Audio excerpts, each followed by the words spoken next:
political trends. All right, very excited to be with you guys. As I promised you yesterday, I will be doing the last video from here at what you call it, the uh, the walk right here, the boardwalk. Let me just share a screen with you here. I want you to see something else. I'm gonna switch the screen here for you guys. Check this out. I know to those who've been around here, you've already seen this, but nonetheless, it is nice to see something different.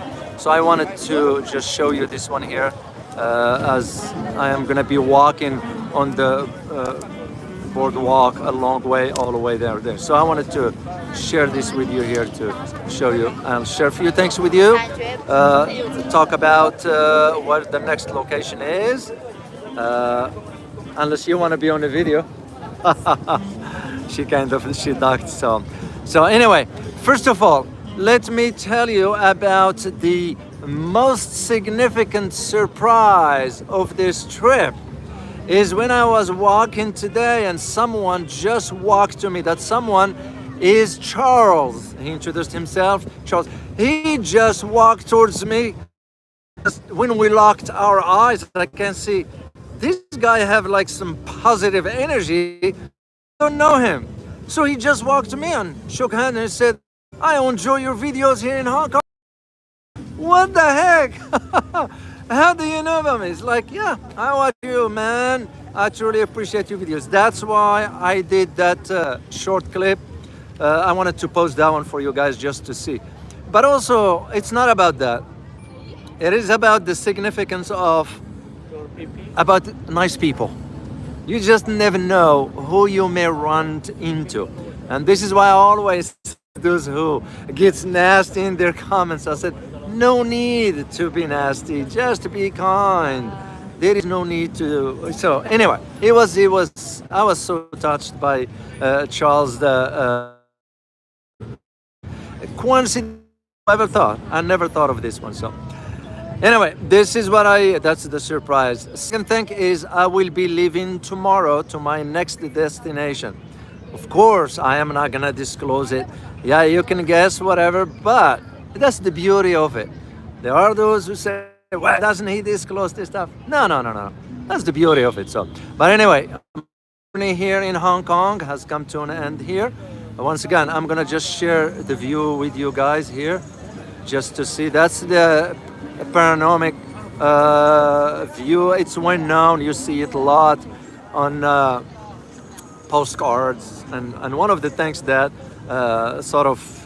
by the harbor here, it's well known. So I'm saying tomorrow I am returning to mainland. It's about time, and I miss being there because of the level of energy. I'll admit it.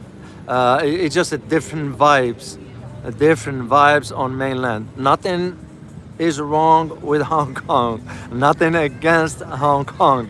It just, sometimes things can click and sometimes things don't. It did not click for me here in Hong Kong. But mainland, it's almost felt right home. I'll be honest with you guys. The moment I landed, and now anyway, I will be heading out tomorrow. And yes, I will get on the speed train. And yes, I will try the self-driving bus, the automated bus. I did ride a type of subway. It was self-driving. So I want to show you guys this boat here that is passing by right there. There we go. So I didn't want to get on the boat stuff. I don't know. It's just not for me. I didn't come here for tourism, and that is my point. Is because I wanted to share different things about the visit and its facts finding. And for example, I'll give you a quick example. Yesterday when I went over that bridge, the new one had just been established or opened in June. It was just incredible how that infrastructure is that paved the way now for the connection between Hong Kong and Macau in about 1 hour and a half drive on a bus, on an hour. So The interesting aspects of it was about the 28 minute, I timed it, 28 minute in a tunnel, meaning that tunnel was underwater and it's built that way. So that shows you when it comes down to infrastructure, how far is China is. Very. And I am gonna do a video regarding the comparison of the infrastructure in the US versus that of China. There is no comparison there.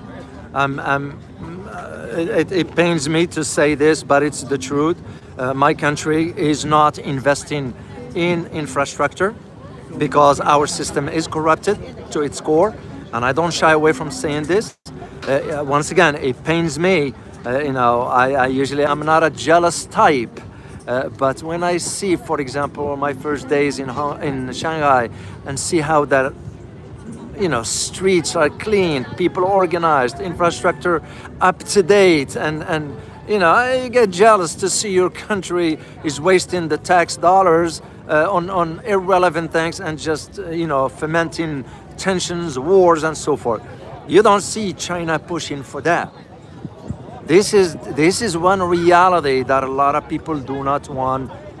When I say people, I'm referring to Western media. I'm referring to Western governments.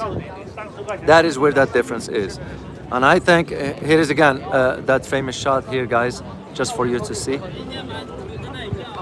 So there are a lot of people walking here at night because it's cooler temperature-wise, and it's a place where a lot of people just come over here and just visit. So a lot of younger people here. I don't know how many speak English here or not, but I'm sure they do. But they are camera shy. They won't want to show up on a camera here, but and rightly so. They don't feel comfortable. Once again, just to go back to my point about this infrastructure thing, and I intend to do a comparison later on at some point. I do things for a reason, guys. There are certain things that I don't talk much about. That doesn't mean I am not aware of or I will not do. I will. It's like so far I haven't talked to you about geopolitics at all for a reason. And when I get to the location where I need to talk about that, then I will address it because you need to know. And I am aware of certain. I'm keeping up with what's going on as far as the Middle East, and I'm not gonna do any videos from here because this trip is about facts finding right here in China as a whole. So since now I'm in Hong Kong, so you can see a lot of people walking here. So that is that's just part of. I must tell you guys, I'm liking this stabilizer. So you can just see there's another boat passing by here, just for you to see. So there's a lot of tourists that some of them take this boat for a tour. It takes you from one end to the next. So that is usually how it's going here. So, and they come in different colors. Sometimes you see a variety of colors here. So,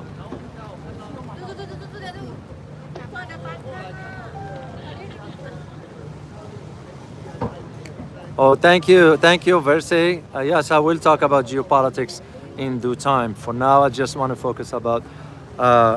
It's because, as I mentioned, the reason why I wanted to come over here is just to see the change happened in Hong Kong. Since the rollover from the British. Okay, here we go. So I just lost contact for a second here. Can you guys hear me? If you guys can hear me and see me, please just give me thumbs up, because I want to make sure. Because I lost connection. Beautiful boardwalk. Yeah, thank you, Jen. So that means you guys can hear me and see me. So, and like I said again, it's the idea of wanted to, when I decided, oh, thank you, Versi, thank you, can hear you. Thanks, Kevin, appreciate it. The idea, guys, when I decided the locations, it was for a reason, because I can't just come over to China and stay in Beijing. That just doesn't make any sense for me. Even though Beijing was not on my itinerary this time around, I'm gonna be planning to come back to China probably within a year, and one of the first destinations it's going to be Beijing. Now, speaking of Beijing, while I'm thinking about it, yesterday some of you made comments about when I mentioned about the SAR, the Special Administrative Regions. So thank you very much for those who have pointed out that for in the case of Tibet and Xinjiang, those are autonomous. So I do appreciate you guys clarifying that. My conversation with someone, I got the word that those four were mentioned to me: Macau, Hong Kong, Taiwan, and Tibet. So I kind of that's the word I got. So I'm glad you guys clarified that one for me to understand, for me to understand also. And this is one of the things a lot of people do not know the history of this. I am hoping one day to visit those two locations, Tibet and Xinjiang, in due time. I just don't like to rush into all this. So anyway, as you notice, guys, people are just strolling here. They're just hanging out. There's nothing specific here. So it's Boardwalk. That's almost reminded me of certain parts in either Florida, in Miami, or even in Manhattan, but it's slightly different here. So, and here is the last view that I'm gonna do from here, because I'm gonna return. And I wanted to do this brief here, guys, for you. So because I promised you, and I keep my word. I told you I will do a live stream for you guys. So. All right, I am gonna sign off here. I know it's a short. I decided to keep it short here. I'm gonna need to go see one particular location here. They said it's worth visiting at night, and I want to take a question or two, guys, before I sign off here. So, if you have a quick question, I will be happy to answer it for you guys. Let me see. Nothing shows up on the screen yet. All right. So, okay, from Beijing, take the high speed to Ornani. I know there's a high speed between Shanghai and Beijing, about 5 hours, I believe. Probably next time I'll do it. So that is for sure. I'm gonna do that. So thanks, Kevin. Appreciate you, man. Enjoy the music. It's quiet here, so. All right, guys, I'm going to sign off here, and I will look forward to seeing you in my next location after I leave Hong Kong tomorrow. So, okay? Look forward to seeing you. As always, remember, geopolitics impact your daily life. Let me get it back here. As always, remember, geopolitics impact your daily life in more ways than one. Till next time, guys. Bye-bye.